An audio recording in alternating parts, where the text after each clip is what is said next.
Hello and good morning everyone, welcome back to my online class. तो आइए शुरू करते हैं एक्सरसाइज 6.2। पिछले क्लासेस में हम लोगों ने एक्सरसाइज 6.2 का प्रश्न संख्या 3, 4 और 5 बनाया था, लेकिन मुझे बहुत बुरा लगा। आपने से किसी भी बच्चे ने ये नहीं बोला कि उनको क्लास कैसा लगा, अच्छा लगा या खराब लगा। ये बात हमको काफी ज्यादा बुरा लगा। तो आप लोगों से रिक्वेस्ट है कि अगर आपको पढ़ाई अच्छी लग रही है और समझ में आ रही है तो बता देने में क्या दिक्कत है, या फिर अगर दिक्कत हो रहा है समझने में तो बताने में क्या हल है। तो आइए शुरू करते हैं प्रश्न संख्या 6 से। प्रश्न संख्या 6 में बोल रहा है कि आकृति 6.12 में ओपी, ओक्यू और ओआर पर स्थित बिंदु ए बी सी इस प्रकार है कि ए बी समानांतर पी क्यू और ए सी समानांतर पी आर है। दर्शाइए कि बी सी समानांतर क्यू आर। तो आइए पहले फोटो को बना दिया जाए। तो चलिए ध्यान दीजिएगा, नजर हटा दुर्घटना घटा। ज्यामिति में नजर हटा दुर्घटना घटा और उस दुर्घटना की जिम्मेदार आप स्वयं होंगे। इसमें आर मिश्रा की कोई गलती नहीं होगी। पी क्यू आर कोई त्रिभुज है।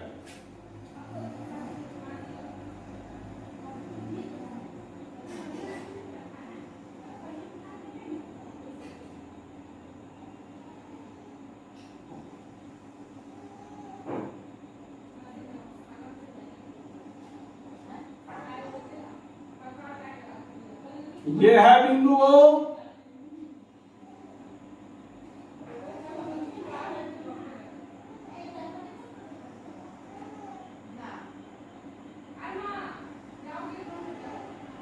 यहां है बिंदु ए, यहां है बिंदु बी और यहां है बिंदु सी। तो प्रश्न बोल रहा है कि आकृति 6.21 में क्रमशः ओपी, ये ओपी है, इस पर एक बिंदु है ए, ओक्यू है, इस पर एक बिंदु है बी और ये ओआर है, इस पर एक बिंदु है सी। और इस प्रकार है कि ए बी समानांतर PQ है और AC समानांतर PR है। तो हम लोग को सिद्ध करना है BC समानांतर QR। तो आइए, दिया है, क्या दिया है, तो चलिए देखिएगा ध्यान से कि दिया क्या है। तो दिया है AB समानांतर PQ और AC समानांतर PR है। AB समानांतर PQ और AC समानांतर PR है। सिद्ध करना है, क्या सिद्ध करना है, तो सिद्ध करना है BC समानांतर QR। तो आइए, इस त्रिभुज में भी कुल 3 पार्ट हैं, जैसा कि पिछले क्वेश्चन 5 नंबर में हम लोगों ने देखा था। उसी प्रकार इस त्रिभुज में भी कुल आपको 3 पार्ट है। तो आइए बारी बारी से इसके सारे पार्ट्स को अलग किया जाए, तोड़ा जाए। फिर से बोलते रहा हूं, नजर हटा दुर्घटना घटा और उस दुर्घटना की जिम्मेवारी आर मिश्रा की नहीं होगी। नजर को टिका कर रखें और धैर्य को बना करके रखें।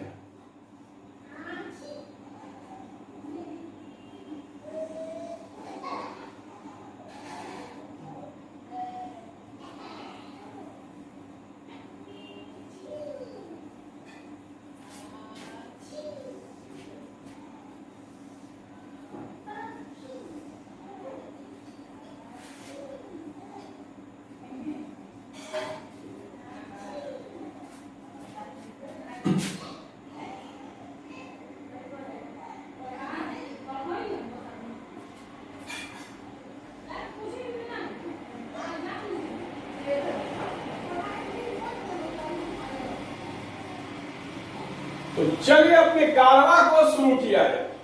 क्वेश्चन दे रहा है ए बी समानांतर पी क्यू है। ये जो ए बी है ये समानांतर है पी क्यू के, मतलब त्रिभुज पी ओ क्यू में। तो प्रमाण में लिखिएगा, प्रमाण क्या, तो त्रिभुज पी ओ क्यू में, त्रिभुज पी ओ क्यू, ये त्रिभुज है पी ओ क्यू, ये जो त्रिभुज है पी ओ क्यू, इसी त्रिभुज को मैंने काट कर यहां पर आपके लिए बनाया है ताकि आपको अच्छा से समझ में आ जाए। तो त्रिभुज पी ओ क्यू है, इस त्रिभुज में ए बी जो है वो समानांतर पी क्यू है। लिखिएगा चूंकि ए बी समानांतर पी क्यू दिया हुआ है, ए बी समानांतर पी क्यू दिया है, तो इसीलिए आप लोग अच्छी तरीके से जानते हैं कि जब ये भुजा और ये भुजा समानांतर है तो फिर ओ बी बटा O B Q, O B बटा बी क्यू बराबर ओ ए बटा ए पी। ये भुजा और ये भुजा समानांतर है तो इस दोनों भुजा का एवं इस दोनों भुजा का अनुपात बराबर होगा थेल्स प्रमेय से।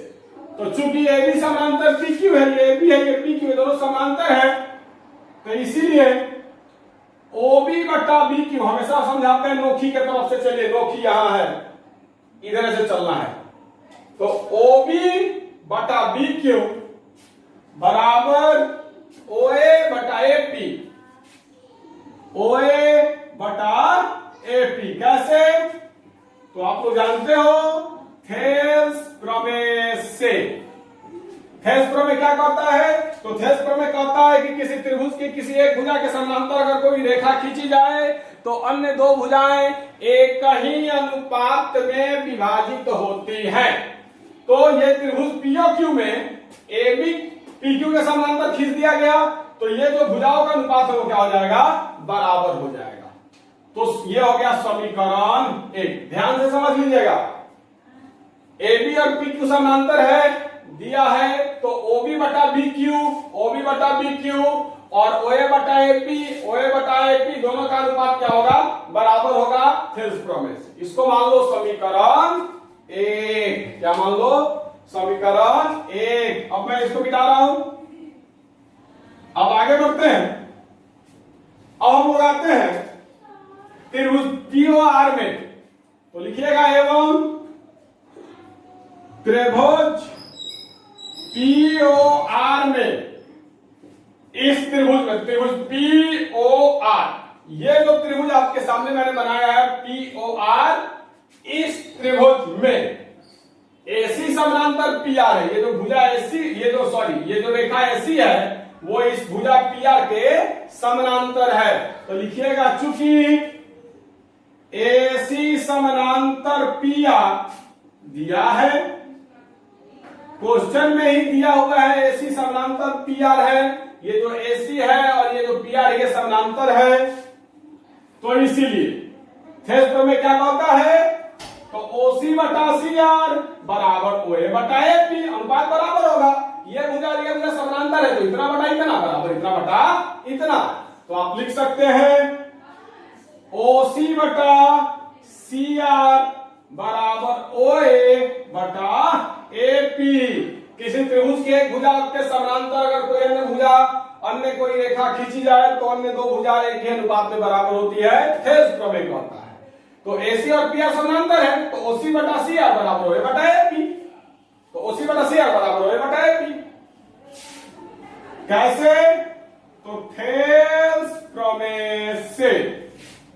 यह है समीकरण दो। अब आपको खेल समझ में आ गया होगा। समीकरण एक और दो को अगर आप ध्यान से देखोगे और अगर आप पिछले क्लासेस को अच्छा से किए हो तो आपको खेल समझ में आ गया होगा। ये समीकरण एक है और ये समीकरण दो है।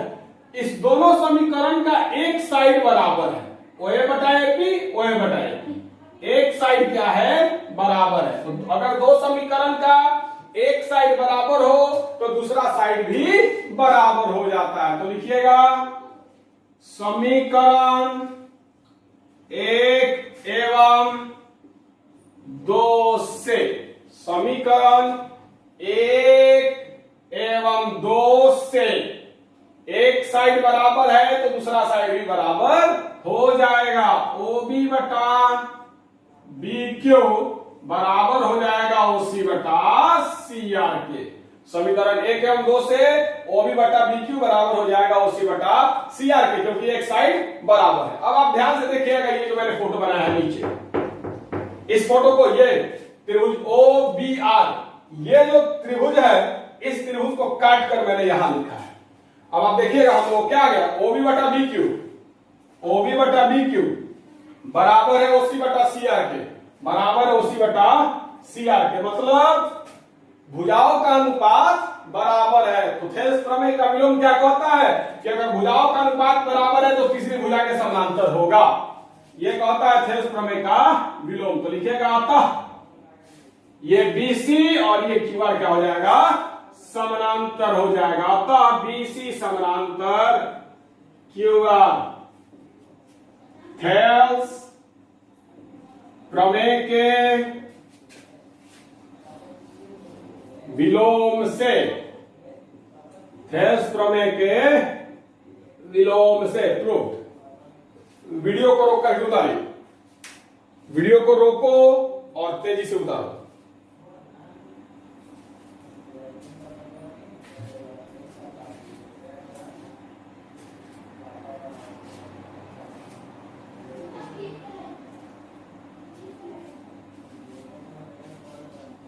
आई थिंक आप लोगों ने उतार लिया होगा। अब आगे बढ़ते हैं प्रश्न संख्या 7 के तरफ। 9th में आप लोगों ने मध्य बिंदु प्रमेय और मध्य बिंदु प्रमेय का विलोम पढ़ा होगा, वही है प्रश्न संख्या 7 और 8। और जिस बच्चे ने मध्य बिंदु प्रमेय और मध्य बिंदु प्रमेय का विलोम 9th में नहीं पढ़ा है, वो चिंता न करें, उनको मैं समझा दूंगा अभी के अभी इस क्वेश्चन को। चलिए अब बढ़ते हैं प्रश्न संख्या 7 पर। बहुत ही खूबसूरत और बहुत ही हल्का टाइप का प्रश्न है। 7 नंबर बोल रहा है कि प्रमेय 6.1 का प्रयोग करते हुए, मतलब थेल्स प्रमेय का प्रयोग करते हुए, प्रमेय 6.1 क्या है, प्रमेय 6.1 क्या है, थेल्स प्रमेय है। तो थेल्स प्रमेय का प्रयोग करते हुए सिद्ध कीजिए कि एक त्रिभुज की एक भुजा के मध्य बिंदु से होकर दूसरी भुजा के समानांतर खींची गई रेखा तीसरी भुजा को समद्विभाजित करती है। ब्रैकेट में लिखा है कि याद कीजिए, आप इसे कक्षा 9 में सिद्ध कर चुके हैं। अगर नहीं भी किए हैं कोई दिक्कत नहीं है, मैं समझा दूंगा, इसका गारंटी है। देखिएगा, मान लो कोई त्रिभुज है, मान लो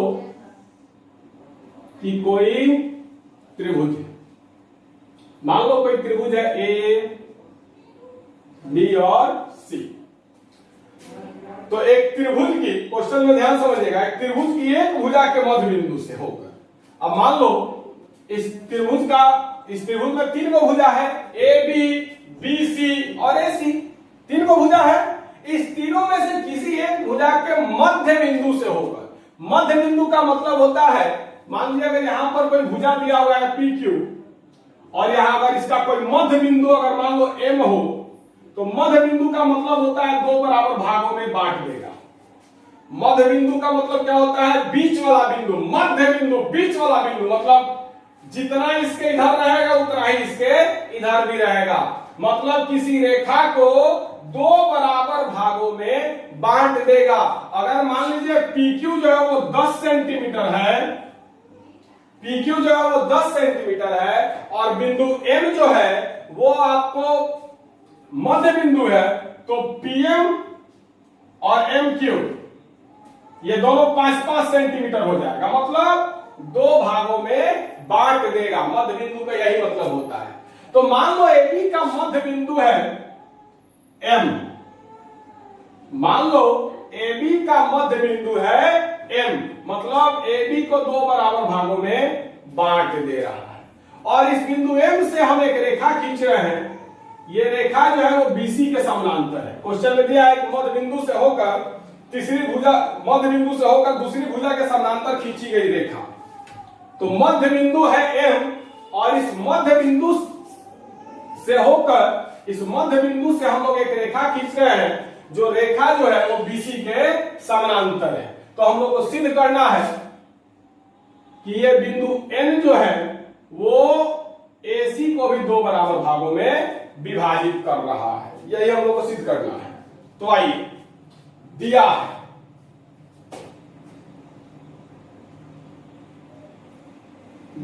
क्या क्या दिया है, तो दिया है बिंदु M भुजा AB का मध्य बिंदु है। बिंदु M जो है वो भुजा AB का मध्य बिंदु है, अर्थात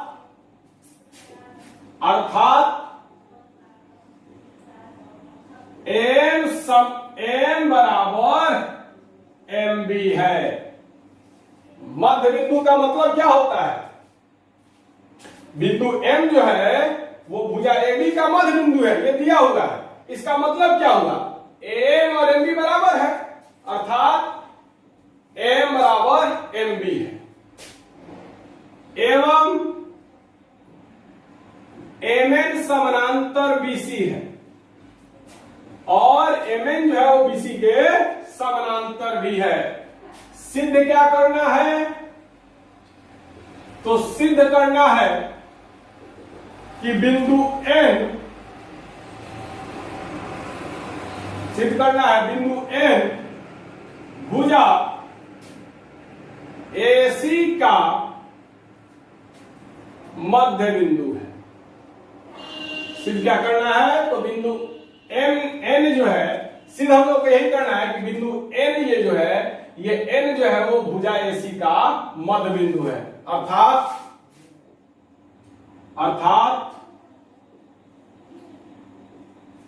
AN बराबर NC। अगर हम लोग AN बराबर NC सिद्ध कर दे रहे हैं तो बिंदु N क्या हो जाएगा, भुजा AC का मध्य बिंदु हो जाएगा। तो आइए अब शुरू किया जाए सिद्ध करना। प्रमाण लिखिएगा, त्रिभुज ABC में, ये जो त्रिभुज है ABC, इस त्रिभुज में चूंकि MN समानांतर BC दिया है, इस जो त्रिभुज आपको ABC जो दिखाई दे रहा है, इस त्रिभुज में MN जो है वो BC के समानांतर है, दिया हुआ है। तो इसीलिए किसी त्रिभुज के एक भुजा के समानांतर खींची गई रेखा में दो भुजाओं को एक के अनुपात में विभाजित कर दिया, हेस प्रमेय कहता है। और क्वेश्चन बोल भी रहा है कि प्रमेय 6.1 का उपयोग करते हुए सिद्ध करना है, मतलब हेस प्रमेय का यूज करके इसको सिद्ध करना है। तो MN जो है वो BC के समानांतर है, दिया हुआ है, तो फिर M बटा MB बराबर N बटा NC हो जाएगा हेस प्रमेय से। तो इसीलिए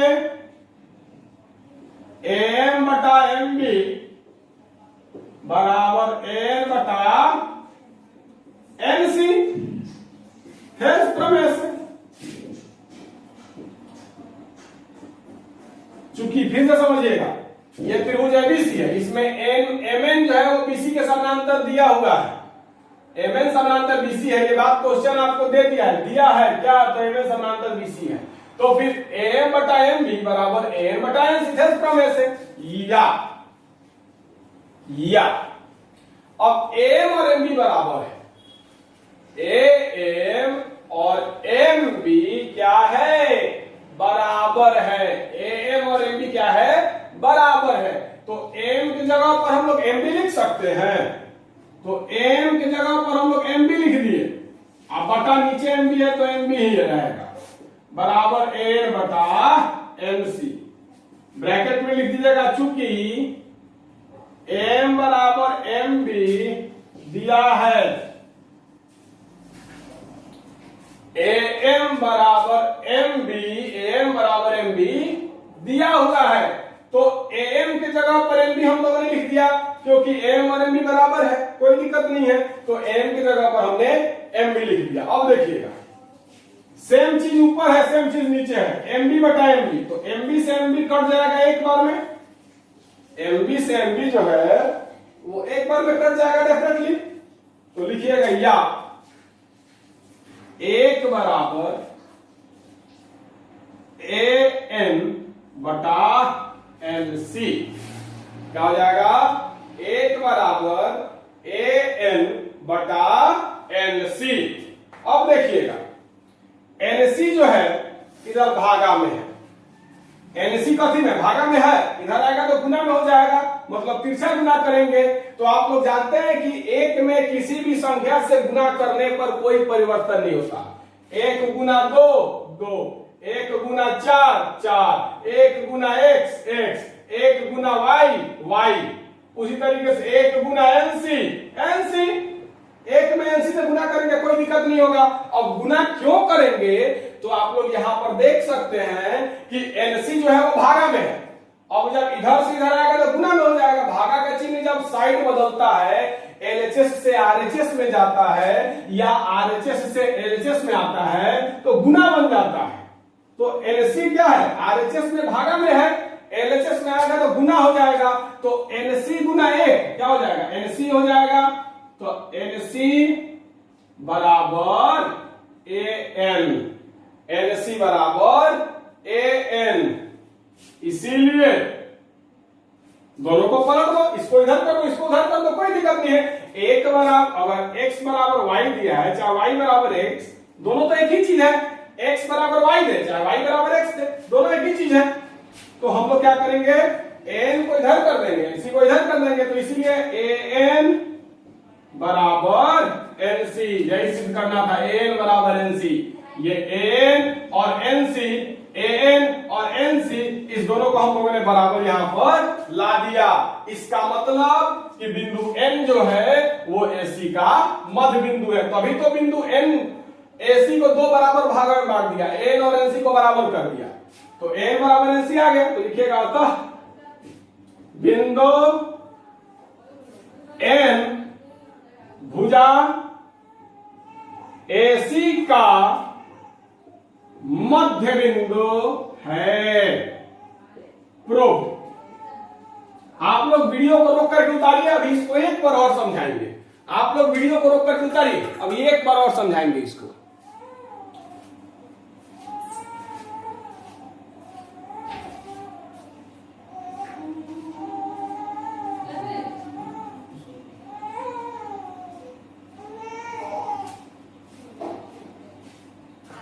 चलिए फिर से एक बार समझिएगा।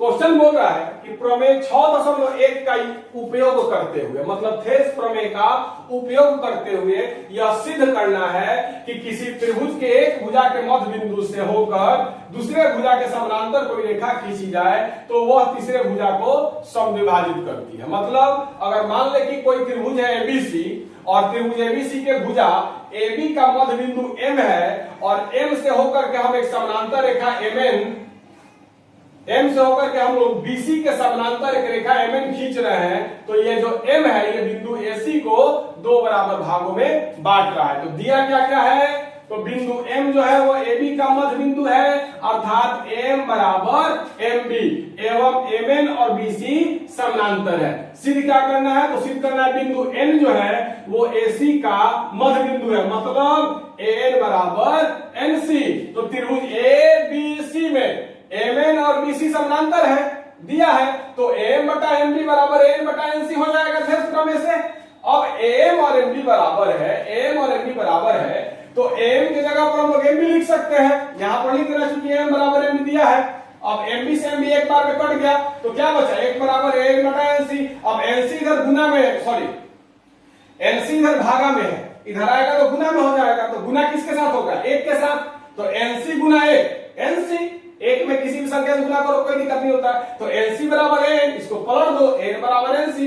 तो N और NC बराबर हो गया, इसका मतलब बिंदु M जो है, N जो है वो भुजा AC का मध्य बिंदु है। अब आइए प्रश्न संख्या 8 की तरफ बढ़ते हैं। प्रश्न संख्या 8 जो है इसका जस्ट उल्टा है। प्रश्न संख्या 8 में एक त्रिभुज है ABC जिसका 2 गो भुजा का मध्य बिंदु को मिलाने से जो रेखा है वो तीसरी भुजा के समानांतर होगा, यही सिद्ध करना। आइए सिद्ध करते हैं। और अगले क्वेश्चन में हम लोग को थेस प्रमेय का विलोम का उपयोग होगा। तो देखिएगा, अगला प्रश्न है 8 नंबर। 8 नंबर बोल रहा है कि प्रमेय 6.2 का प्रयोग करते हुए सिद्ध कीजिए। मतलब थेस प्रमेय के विलोम का उपयोग करते हुए हम लोग को सिद्ध करना है। क्या सिद्ध करना है? तो एक त्रिभुज की किन्हीं दो भुजाओं के मध्य बिंदुओं को मिलाने वाली रेखा तीसरी भुजा के समानांतर होती है। मान लो एक कोई त्रिभुज है ए बी सी, और इस त्रिभुज के ए बी का मध्य बिंदु एम है और ए सी का मध्य बिंदु एन है। मान लो एक त्रिभुज है एबीसी, तो भुजा एबी का मध्य बिंदु एम है और भुजा एसी का मध्य बिंदु एन है। तो मध्य बिंदु को मिलाने वाला रेखा एमएन है। तो हम लोग को सिद्ध करना है कि एमएन जो है वो बीसी के समानांतर है। तो आइए, दिया है क्या क्या दिया है, तो देखिएगा, दिया है कि बिंदु एम भुजा ए बी का मध्य बिंदु है। अर्थात मतलब ये जो बिंदु एम है ये भुजा ए बी का मध्य बिंदु, अर्थात एम बराबर एम बी। मध्य बिंदु का मतलब होता है दो बराबर भाग बांटने वाला, अर्थात एम बराबर एम बी, एम बराबर एम बी है। एवं बिंदु एन जो है वह भुजा, ये बिंदु एन जो है वह भुजा एसी का मध्य बिंदु है। भुजा एसी का मध्य बिंदु है, दे रहा है, दिया है। दो भुजाओं के मध्य बिंदुओं को मिलाने वाली रेखा तीसरी भुजा के समानांतर होती है। तो एबी का मध्य बिंदु एम है, एसी का मध्य बिंदु एन है। तो एवं बिंदु एन भुजा एसी का मध्य बिंदु है। अर्थात ये जो बिंदु एन है ये भुजा एसी का मध्य बिंदु, अर्थात एन बराबर एनसी है। अर्थात एन बराबर एनसी है। सिद्ध क्या करना है? तो मध्य बिंदु को मिलाने वाली रेखा तीसरी भुजा के समानांतर होती है। तो मध्य बिंदु कौन कौन है? एम और एन। इसको मिलाने वाला रेखा एम एन है। ये जो एम एन है ये तीसरी भुजा बीसी के समानांतर है। सिद्ध करना है।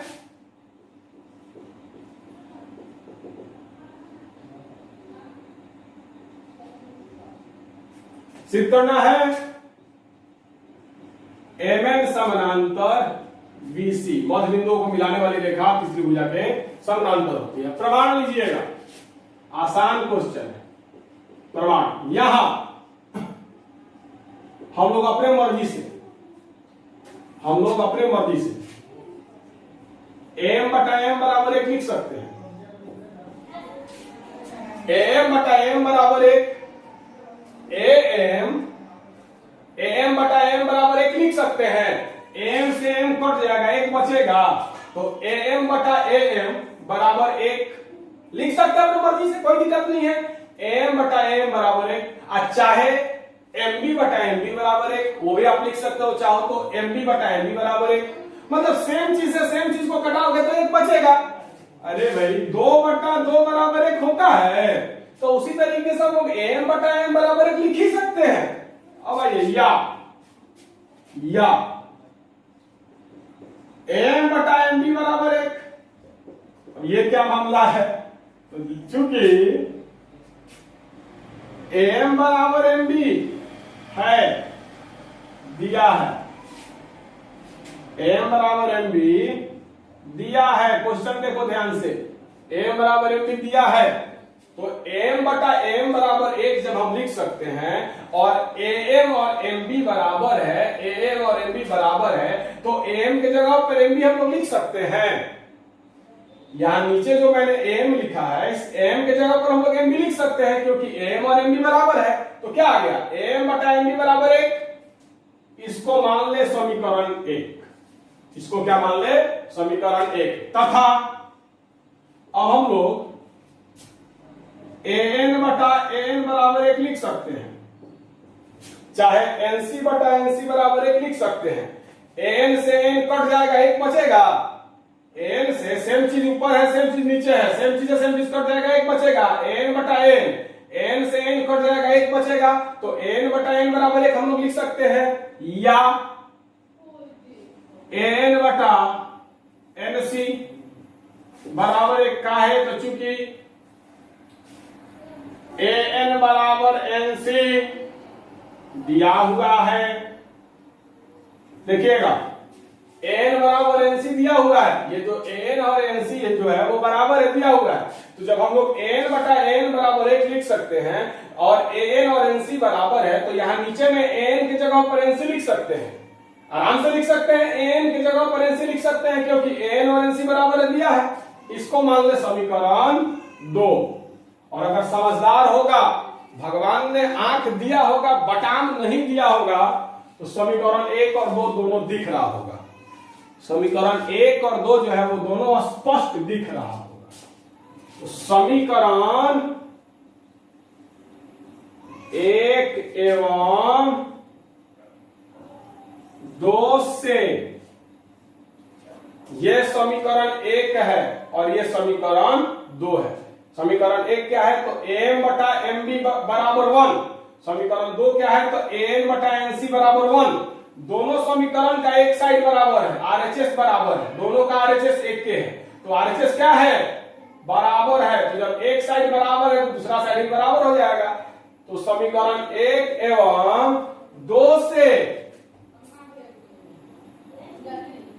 am बटा mb बराबर an बटा nc। समीकरण 1 एवं 2 से क्या हो जाएगा? एक साइड जब बराबर है तो दूसरा साइड ही बराबर हो जाएगा। am बटा mb बराबर an बटा nc, मतलब am बटा mb बराबर n बटा nc। अतः थेल्स प्रमेय का विलोम क्या कहता है कि अगर भुजाओं का अनुपात बराबर हो तो ये और ये समानांतर होगा। तो अतः mn समानांतर होगा BC के। कैसे? थेल्स प्रमेय के विलोम से।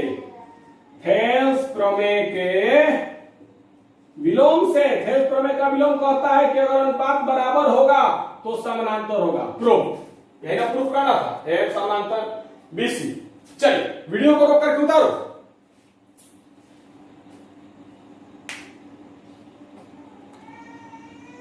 वीडियो को रोक करके उतारो।